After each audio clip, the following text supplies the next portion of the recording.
प्रधानमंत्री जी आ रहे हैं, उनका स्वागत है।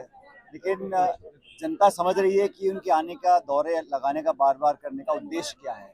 अगर राजस्थान के 8 करोड़ लोगों की भलाई की बात होती, तो मैं समझता हूँ जो पिछले 5 साल का कार्यकाल निकला है केंद्र सरकार का, उसमें सारे सांसद बीजेपी के थे 25 के 25, और राजस्थान की जो विशेष माँगें थी, उनको पूरा करने की चेष्टा भी नहीं करी गई।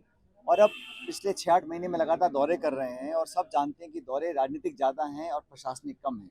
लेकिन जो डिमांड्स हमारे स्टेट्स की थी, जो केंद्र सरकार चाहती कर सकती थी, चाहे वो ईआरसीपी की हो, चाहे रेल परियोजनाओं की हमारी डिमांड्स थी, चाहे जो राजस्थान सरकार का, राजस्थान के लोगों का जो हिस्सा था, उसमें भी विलम्ब काफ़ी हो रहा है। तो उस प्रकार की योजनाएं नहीं है, वो तो सिर्फ प्रचार के लिए यहाँ पर आ रहे हैं। और संभवतः वो प्रचार इसलिए ज़्यादा करना पड़ रहा है क्योंकि जो प्रदेश के जो नेता हैं भाजपा के, उनसे पार पड़ने वाली है नहीं। तो पूरी कोशिश वो दिल्ली के नेताओं से करवा रहे हैं, लेकिन बहुत ज़्यादा फर्क पड़ेगा नहीं। मैं समझता हूँ कि राजस्थान के अंदर दोबारा हम लोग सरकार बना पाएंगे, और जो बाकी राज्य हैं, चाहे मध्य प्रदेश है, छत्तीसगढ़ है, तेलंगाना है, वहाँ पर भी कांग्रेस पार्टी का बहुत अच्छा परफॉर्मेंस है। और जो फीडबैक हमें मिल रहा है, उसके आधार पर मुझे लगता है कि हम लोग जो ट्रेंड रहा है 3 दशक का, उसको बदल कर सरकार दोबारा राजस्थान में बनाएंगे। सर, मध्य प्रदेश में सांसदों को, मंत्रियों को उतार दिया गया। अभी एक परिवार एक टिकट की बात भी हो रही है और यही फॉर्मूला राजस्थान में ला रहे हैं।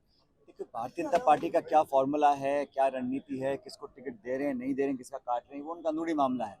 लेकिन मैं इतना जानता हूँ कि जो स्टेटमेंट्स मध्य प्रदेश के नेताओं के आए हैं टिकट मिलने के बाद, वो बहुत उत्साहित नहीं थे, और सब कतरा रहे हैं कि हमको कहाँ चुनाव लड़ाने के लिए भेज रहे हैं। स्थिति धरातल पर बहुत मजबूत है, और पिछले कुछ हफ्तों में जो लगातार मूवमेंट हुआ है, खड़गे जी का, राहुल जी का, प्रियंका जी का, हम सब लोग भी फील्ड में गए हैं, तो नौजवान, किसान वर्ग, ग्रामीण क्षेत्र में सब लोग, मध्यम वर्ग समझ रहे हैं कि भाजपा की नीतियों से वो उनको वो आहत हुए हैं।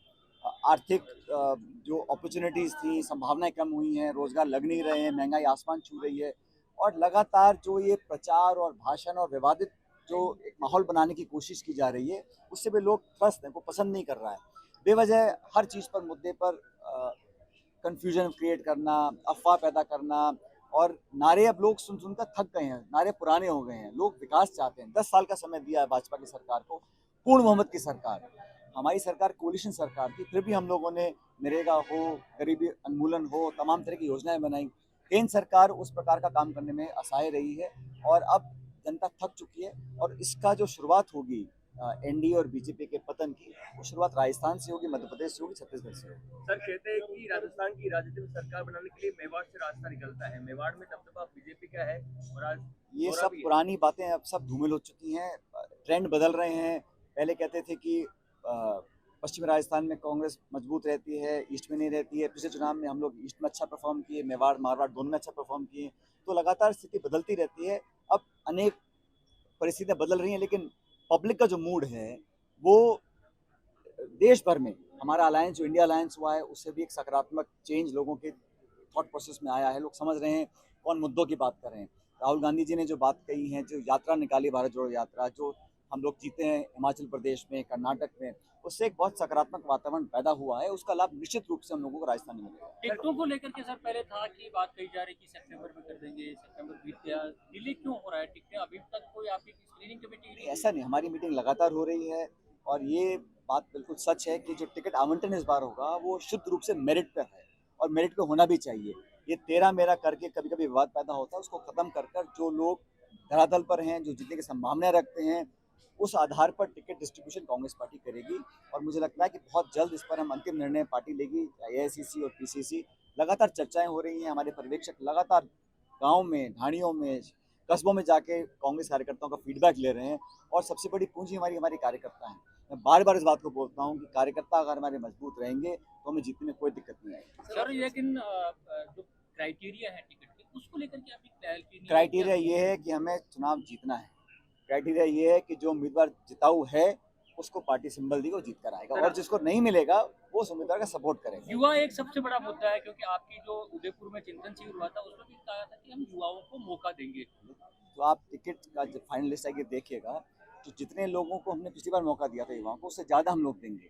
लेकिन विनेबिलिटी क्राइटेरिया है, नौजवान हैं हमारे, एससी, एसटी, ओबीसी, दलित, माइनॉरिटी, सब लोगों को हम प्राथमिकता देंगे, लेकिन विनेबिलिटी को हम इग्नोर नहीं कर सकते हैं। इसलिए बहुत गहन रूप से चर्चा हो रही है, अध्ययन हो रहा है, फीडबैक लिया जा रहा है अलग अलग सोर्सेज से, और कांग्रेस का जो आलाकमान है बहुत गंभीर है कि कैसे हम जिताऊ उम्मीदवार को टिकट यहाँ पर दें। सर, उपराष्ट्रपति का यहाँ पर राजस्थान में जो दौरा हो रहा है उसको राजनीतिकरण किया जा रहा है। वो कह रहे हैं कि नहीं, इसमें मैं कुछ कमेंट नहीं करना चाहता। आप कह रहे सरकार रिपीट होगी, तो कौन सी ऐसी बात है जिसकी वजह से सरकार रिपीट हो रही है? कार्यकर्ताओं की ताकत पर रिपीट होगी। कांग्रेस का कार्यकर्ता आज उत्साहित है, वो जानता है कि भविष्य हमारा है, नौजवानों के दम पर, किसानों के दम पर, और जो अभिलाषा कार्यकर्ताओं के मन में है उसको पूरा होते हुए देख वो तब संभव होगा जब हम सरकार दोबारा बनाएंगे। और यहाँ चुनाव जीतने के बाद 2024 का लोकसभा चुनाव होगा, वहाँ पर हम भी बहुमत लेकर एनडीए को हराएंगे। सर कल आपके किसान सम्मेलन जनता ने वोट सरकार को दिया, सरकार पार्टी बनाती है। पार्टी के जो कार्यकर्ता नेता हैं उनके दम पर हम लोग जनता तक पहुँचते हैं, सरकार निर्माण होता है। सरकार संगठन मिलकर काम कर रही है, तभी तो जनता विश्वास कर रही है। और भविष्य में लोग जानते हैं कि भारतीय जनता पार्टी के पास कोई विजन नहीं है। आज भी आप देखिए, 4.25 साल हो गए, भाजपा ने सदन के अंदर सदन के बाहर कभी भी ये कोई अपना विजन, कोई अपनी सोच, कोई अपनी रोड मैप राजस्थान के बारे में नहीं दी है। वो आलोचना करना, आरोप लगाना, छोटा मोटा हंगामा करने की कोशिश की है, लेकिन एक व्यापक राजस्थान के 8 करोड़ लोगों के भविष्य के लिए उनकी क्या सोच है, वो क्या करना चाहते हैं, इसमें बिल्कुल गौण है। वो सिर्फ विवादित मुद्दों को, मंदिर, मस्जिद, हिंदू, मुसलमान, भाषा, इन पर चर्चा कर लोगों का ध्यान डाइवर्ट कर रहे हैं। बाकी प्रदेश में भविष्य के लिए वो क्या ऑफर कर रहे हैं, इस पर बिल्कुल चुप्पी साधी हुई है। सर कल किसान सम्मेलन हुआ था, वहाँ पे हेमराम चौधरी ने भाषण में कहा था कि जब 21वीं सीटें थी कांग्रेस की, तो सचिन पायलट के प्रयासों से सरकार बनी थी राजस्थान। सवाल क्या है? यही है कि उन्होंने बयान दिया है कि सचिन पायलट के प्रयासों से सरकार बनी है। तो ये तो स्टेटमेंट है ना, आपका सवाल क्या है? मेरा सवाल ये है कि सर, मेरा सवाल ये है कि